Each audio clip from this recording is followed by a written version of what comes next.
और जी बिल्कुल, मुल्तान शहर के मुख्तलिफ़ बाज़ारों और मार्केटों में ख़वातीन का जो गिरोह है वो चोरी करने में मसरूफ़ अमल है। और इसी तरह का वाक़या जो है वो गर्देज़ी मार्केट में रूनुमा हुआ है, जहाँ पर 3 ख़वातीन जो हैं वो एक कपड़े की दुकान में दाख़िल होती हैं। और जैसे ही वो कपड़े की दुकान में दाख़िल होती हैं तो वहाँ पर दुकानदार जो है वो मौजूद नहीं होता।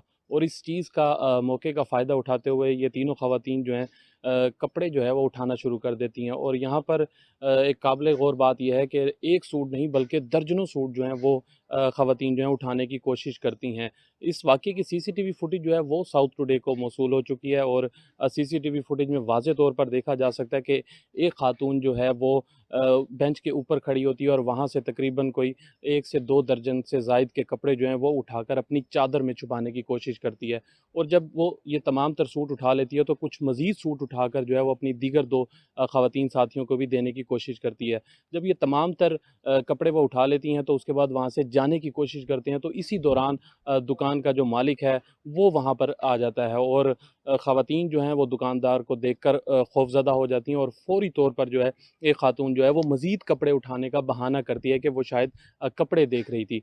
जब वो देखती है तो दीगर कपड़े मज़ीद भी गिर जाते हैं। और इस तलाशी के डर से जो है वो ख़वातीन जिन्होंने उन कपड़ों को, बकाया कपड़ों को अपने अंदर चादर में छुपाया हुआ था, उनको फ़ौरी तौर पर जो है वो नीचे फेंक देती हैं और वहाँ से फ़रार हो जाती हैं।